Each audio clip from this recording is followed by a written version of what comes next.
안녕하세요. 안티고네 니나입니다. 인간의 대지 제3장 비행기를 읽어보겠습니다. 기욤에 자네는 기압기를 조절하고 자이로스코프로 평형을 유지하고 모토가 내뿜는 바람을 점검하고 15톤의 쇳덩어리를 어깨로 떠받치며 밤낮을 보내지만 그게 뭐 중요하겠나. 자네가 직면하는 문제는 결국 인간으로서 겪게 되는 문제라는 점이 중요하지. 그렇기에 자네는 곧장 숭고한 산사람의 수준으로 승격된다네. 시인이 그러하듯 자네는 새벽이 다가오는 것을 음미할 줄 알지. 힘겨운 밤, 저 심연 밑바닥에서 자네는 창박한 꽃다발과 같은 여명이 동쪽의 검은 대지로부터 솟아오르기를 얼마나 간절히 기원했나. 그 기적의 샘은 때때로 자네 앞에서 느릿느릿 녹아내리면서 이제는 죽은 목숨이라 믿고 있던 자네를 치유해 주었네. 복잡한 기기를 다루는 일을 한다고 해서 자네가 감정이 메마른 기술자가 되지는 않았네. 우리 사회의 급속한 기술 발전을 두려워하는 이들은 목적과 수단을 혼동하는 것 같아. 물질적 불만을 얻으려고 싸우는 이들은 살아볼 만한 가치를 주는 것은 하나도 얻어내지 못하는 법이지. 하지만 기계는 목적이 아니지. 비행기는 하나의 도구지. 전기와 같은 도구 말일세. 기계가 인간을 파괴한다고 믿는 것은 어쩌면 우리가 겪어온 빠른 변화의 영향력을 판단할 충분한 시간적 여유가 없었기 때문인지 모르네. 20만 년 인류 역사에 비춰볼 때 기계의 역사 100년이 뭐 그리 대단하단 말인가.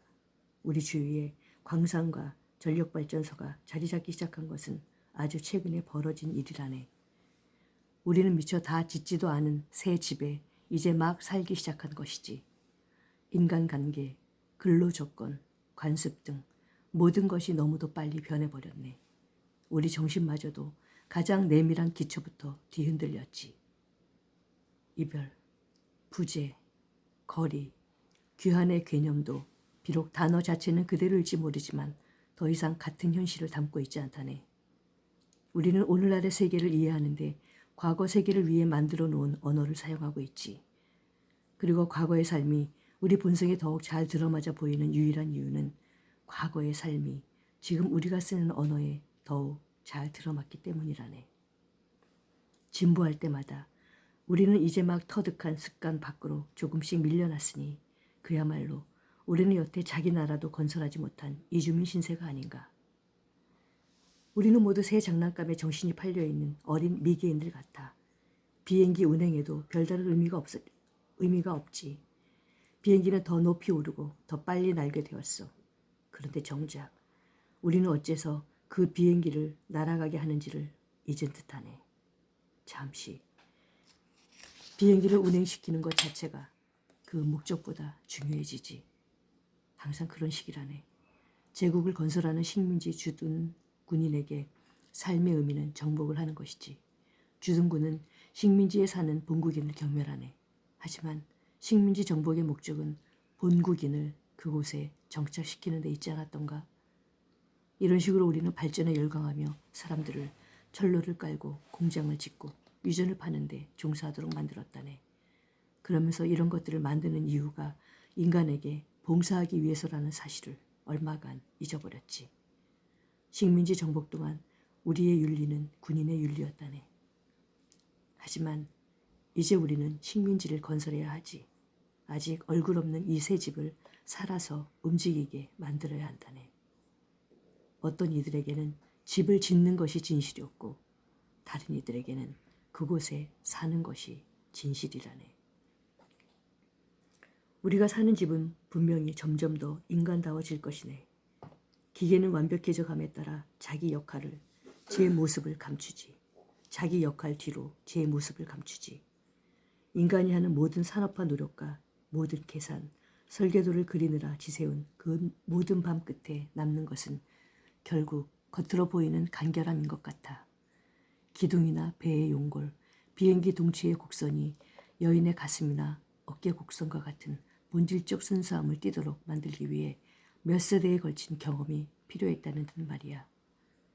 기술자나 제도사, 연구실 계측사가 하는 일이란 이런 식으로 이음매를 매끈하게 다듬고 지워 날개의 균형을 맞추어서 결국 날개가 눈에 띄지 않게끔 만드는 일이 아닐까. 그래서 날개가 비행기 동시에 부착되어 있는 것이 아니라 완벽한 일체가 되도록 마치 시와 동일한 수준으로 신비롭게 결합된 일체가 되도록 말이야. 완벽함이란 덧붙일 요소가 없을 때가 아니라 제거할 요소가 남아있지 않을 때 이루어지는 것이 아닌가 싶다네. 기계가 진화를 마치면 제 모습을 숨기는 것이지. 발명의 완성은 이렇게 발명의 부재에 가깝다네. 도구에서 겉으로 보이는 기계 장치의 흔적은 점차 지워져서 우리 손에 도달하는 물건은 바닷물에 다듬어진 조약들만큼이나 자연스러운 형태를 띠게 되는 거지. 또 이와 마찬가지로 기계를 사용하면서 차츰 기계 자체를 잊어버리게 된다는 사실도 놀랍다네. 예전에 우리가 접하던 공장은 복잡했지. 하지만 이제 우리는 엔진이 돌아가고 있다는 사실조차 잊어버린다네. 이제야 엔진은 우리가 주의를 기울이지 않아도 뛰는 심장처럼 제 기능을 제대로 수행하게 된 것이지. 우리 주의를 도구가 흡수해버렸다네. 도구 너머로 그리고 도구를 통해서 우리는 바로 우리의 오래된 본성, 정원사나 비행사, 시인의 본성을 되찾는 것이지.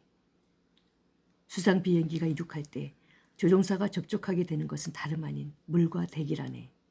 엔진이 돌아가고 비행기가 바다를 가리기 시작하면 동체가 거센 물결에 부딪혀 징처럼 울리고 사람은 허리의 진동으로 기계의 움직임을 따라갈 수 있지. 조종사는 수상 비행기가 속도를 내에 따라 시시각각 비행기에 힘이 붙는 것을 느낀다네. 그 15톤의 진료 속에서 비행을 가능케 하는 힘이 무르익어감을 느끼지. 그러면 조종사는 조종관을 두 손으로 움켜쥐고 이 힘을 선물처럼 받아들인다네. 조종사에게 이 선물이 전달되면 조종관의 금속성 기관들은 조종사가 지닌 힘의 심부름꾼이 될 거야. 그러다 이 힘이 무르익으면 조종사는 꽃을 딸 때보다 더욱 유연한 동작으로 비행기를 물에서 떼어 대기 중에 띄울 것이라네.